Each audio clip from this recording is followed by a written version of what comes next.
Welcome back to Tuesdays with Tim, the podcast that covers all things related to brain injuries among children and those who have been impacted by my son Luke. Today's guest is me.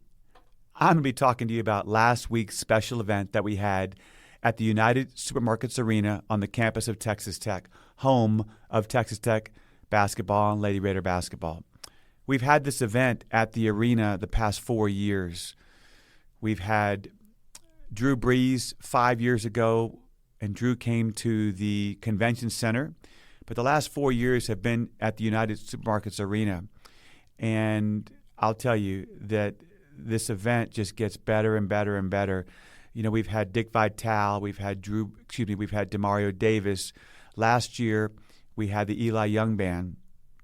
And this year, for so many reasons, was our best event ever. And I'll just first start with Andy Roddick. So Andy Roddick was the number one tennis player in the world in 2003. He won the U.S. Open. He's the last male tennis player to win a slam. He talked with me. We sat down together and talked about his career, his love for his wife and his wife and his children. But most importantly, he talked about what Luke and Team Luke means to him. He met Luke in 2017 when he came to Fort Smith, Arkansas for our tennis event. And he was touched by that particular weekend because he spent some time with Luke. And then we discussed what it was like for him to speak about Luke on the Tennis Channel. Andy is, without question, the most knowledgeable and well-spoken on the Tennis Channel when it comes to analyzing players, talking about professional tennis players of today and yesterday. But on the Tennis Channel, he just spoke about the passing of my son Luke, and he was so eloquent, and it touched me. It gave me tears. It was wonderful.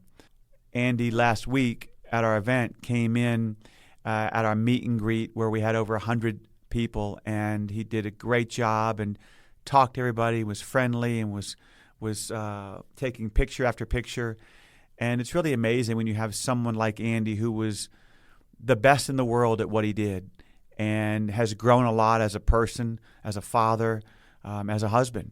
And he has a foundation that helps children, and it's special because, of course, our nonprofit is also about helping children. I think it's important for me to talk about the event. Lubbock, Texas, where I've spent the last 30 years, half my life, has been so incredibly supportive of our mission. From the very beginning, there were signs all over about praying for Luke at different restaurants. I don't think I've gone anywhere, any day since Luke's accident, and certainly since Luke's passing, where someone has not come up to me and said, "Hey, I'm thinking about you. I'm thinking about your son. Praying for you. Your son inspired me." Those words are a source of comfort, and it really makes you feel special. Lubbock is also challenging because of the triggers, whether it's a baseball field, high school, middle school, friends that I might run into. There are triggers everywhere. Texas Tech, of course, but they're better now because what I was holding on to for so long was the anger and the bitterness. But now I focus more on keeping Luke's legacy alive and hoping that Luke would be proud of what we've accomplished in his name. Team Luke Hope for Minds supports children at their brain injury. And as I mentioned last week in our event, we would not have this event. We would not be helping families if it weren't for Luke's accident. And at the funeral, which was held at the very building that we were in last week for our event at the United Supermarkets Arena, the funeral was on August 28th, 2021. And I said something that was sort of off the cuff, and that was that Luke had a way of inspiring and impacting thousands and thousands of people without ever having said a word. And how many people can do that? And that happened to my son. The community of Lubbock, I appreciate your support. I appreciate how much you mean to me and to Team Luke Hope for Minds. The sponsors, Michael Postar's Affordable Storage, was our presenting sponsor and has done so much for us, and we're so appreciative. The list is endless as far as the amount of sponsors that we had. We doubled our sponsors from the previous event last year, and then the event itself could not have happened without my incredible staff. Kim Hodges, who's our director of events, spent hours and hours and hours preparing for the event, helping raise money through sponsorships, and then decorating and putting it together and helping us get Corey Morrow and Pat Green and the Hub City Drifters, which I'll talk about here briefly in just a second.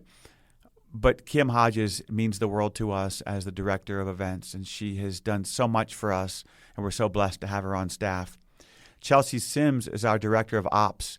I met Chelsea during physical therapy when I was with Luke and she was with her son Brody, and I asked her if she would consider working for us, and she teared up because it was the perfect job for her. And speaking of perfect, she is perfect for us. Chelsea Sims does a little bit of everything, actually a lot of everything, and with a beautiful smile and a great attitude. And so, I'm so blessed to be a part of such amazing people on our staff, from our board to all those that are on our staff, but just so special last week. And then, of course, Rhonda Johnson, who is our Director of Family Services, our Senior Director of Family Services. And Rhonda, as I've said many times, is really the MVP of our organization. She does everything, and I'm just so appreciative and blessed to be able to work alongside her. We had a vision, we had a dream to help families. I don't think either one of us could ever have expected it to be this popular, this well-known, and the fact that so many families need our help. And we currently have 60 families on a waiting list. And each of the last 3 years, Team Luke Hope for Minds has granted over $500,000. This year, we're on track to give much more than that. And so events like we had last week are so special because I think we helped a lot of families, and we will help a lot of families based on the event. Through sponsorships, through our silent auction, our live auction, our Fund a Need. We had a Fund a Need primarily for our conference, our Making Connections Pediatric Brain Injury Conference, without a doubt, is our most important 2 days of the year. This year, it's on October 25th and 26th in Austin, Texas. And last year, we had 120 families come in from 17 states. We actually granted over $116,000 last year to have families come to our conference. And that conference is more than just listening to speakers, doctors, therapists, learning about nutrition, learning about certain things for your child and for yourself, ambiguous grief, all the things that we as parents have gone through. But really, it's about connecting with other families who are going through the same things. And that, I think, now they're forming lifelong relationships and keeping in touch through text and email. And I'm just so blessed to be able to be a part of that for sure. I want to also talk about the fact that we had an incredible lineup of musicians last week. The Hub City Drifters performed for 30 minutes. They're a local band in Lubbock, and they were fantastic. Some great old songs and got the crowd going. And then we had Pat Green and Corey Morrow, two wonderful country music artists in Texas and really all over the region. And they were fantastic. They had a few band members join them, and it was just 75 minutes of just beautiful music, and it was the perfect ending to the night. It was really a special, special night. And, to have over 500 people attend our event. And what's amazing about this is that we've done this now for 4 years in a row at the arena, and we had certainly some people that had been there in the past, but we had a lot of new people and a lot of people that got to learn about Team Luke Hope for Minds. We shared a 5-minute video from families who we've helped, and it was very important for those in the audience to see what we're doing. And, we had so many volunteers from the Pike Fraternity. The arena staff at United Supermarkets Arena were wonderful, and we're so blessed to be able to work alongside them and looking forward to continuing this each and every year at this building, the very same building where Luke had his funeral. but it doesn't make me feel awful like it used to when I'd walk into that building. For a basketball game or a volleyball game, I would think about where Luke was and what we were doing on August 28th, 2021. But today it's different. Today I've fortunately rid myself of anger and bitterness. I've forgiven, and those are the ways to heal. That's the only way to heal. But last week was something that made me feel so proud of the community that I live in, proud to be able to help families, and proud to know that I am doing this with and for Luke. And that's what's so important to me. The other thing I'd like to talk about is that we have sort of a 3-bucket group where we help families. And I'd like to share that with you, if I could, just for a few minutes. In 2023, we had an $854,000 impact. And our first bucket is support services. We granted over $126,000 with support services. And in our support services, we offer personal guidance, crisis intervention, resources, medical professionals, therapies, etc., support groups online, parent-to-parent mentor program, and care packages. Last week, I was at Trust Point, a rehab facility in Lubbock, an inpatient, outpatient rehab facility where Luke spent a couple of years.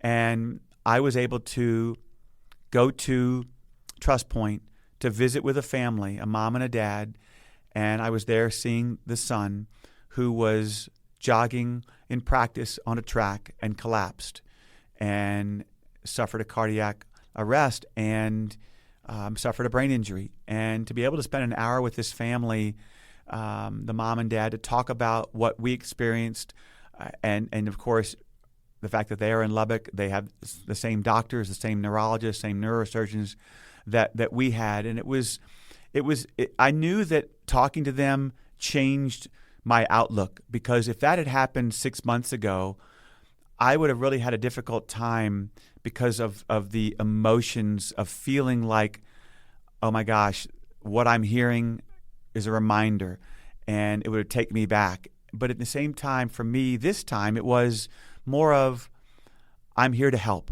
and I know what you're going through, and I want to be there for you. And Team Luke, Hope for Minds, we offered a care package to them, and we're going to keep in touch, as I do with a lot of families, talking to families almost every day and giving them hope. Our event last week was called Inspiring Hope. And what is almost ironic about that is the Sunday before, Easter Sunday, Pastor Chuck from Turning Point Community Church spoke about hope and having hope.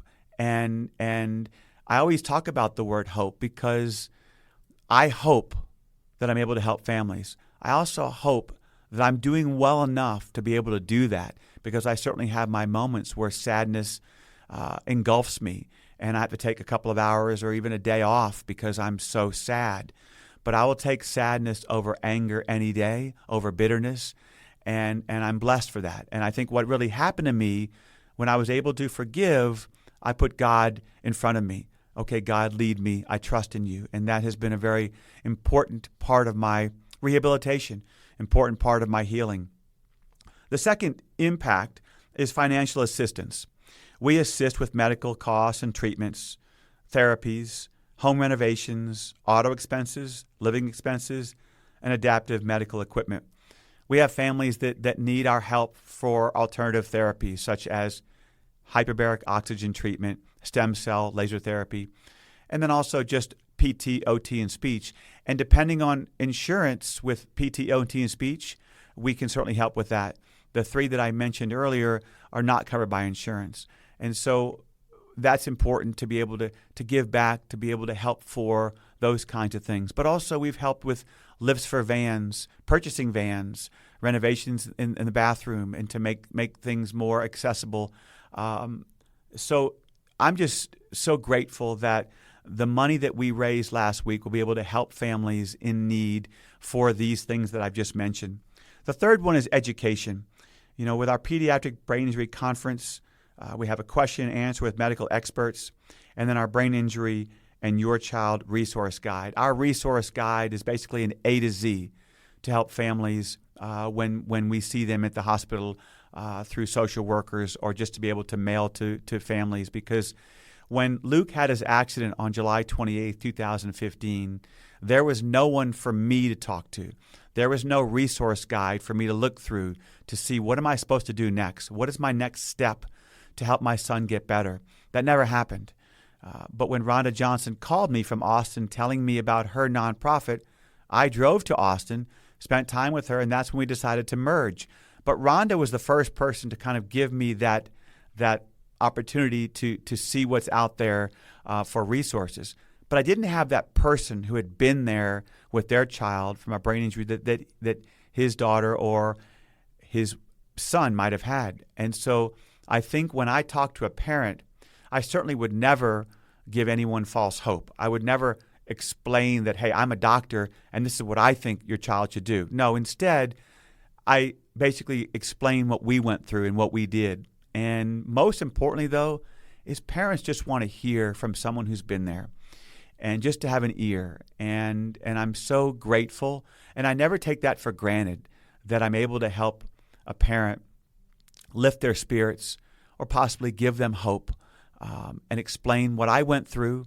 And I think the one thing that I say to parents that is the most impactful, and that is this, that Luke made the most progress in year 6. Because most of us have heard the same thing, that your child will level off after 18 months, or don't expect much from your child after this time. Well, I'm here to tell all of you today that Luke made the most progress in year 6. And he made progress because of a lot of different reasons, from therapies, from visiting with doctors, from talking to other people. But really, you know where he made his most progress? From the love that he received from me and Jenny and from his siblings. And I think that's important to reiterate to parents listening today, that be involved as much as possible, both you and your spouse and your children. I remember when people would come to visit Luke, they were talking about Luke. And I told them, no, talk to Luke. Luke understands. And I didn't know that Luke totally understood until maybe about 12 months after, when I asked Luke to move his tongue if he thought our New Orleans Saints would win, and he moved his tongue. And from that point on, I realized Luke understands. Luke knew everything that was going on around him. And what he really knew is he knew how much I loved him and how much I would do anything in the world for him. And I was so convinced that Luke was going to get better. But as I've been told so many times, that Luke's quality of life maybe wasn't good enough for Luke. And maybe the best thing for Luke was not to be in my arms or to be at therapy, but to be in heaven. And I believe that, certainly. And so I would just want to close with this, that anyone out there listening to me, please reach out to me on Facebook, Instagram, Twitter, teamlukehopeforminds.org. On my Facebook page, my personal page is Luke's Legacy, Pray for Luke, and that's in parentheses. Reach out to me. I will talk to anyone at any time about what you're going through, whether you have a child with a brain injury or you just want to talk about grief in general. Because my book called Fight Like Luke, Transforming Grief into Love, Strength, and Faith is about that. It's about dealing with grief, but also some positive aspects of that. And so I just want to let everybody know in Lubbock and elsewhere how much Team Luke Hope for Minds appreciates the support, the financial support, the love, and the care. And I know this, that I'm going to do everything I can for the rest of my life to keep Luke's legacy alive. I was asked last week at the event if I'll ever coach tennis again. Well, you know what? I am coaching. I'm coaching Team Luke Hope for Minds. Thank you so much for listening, and look forward to you next week.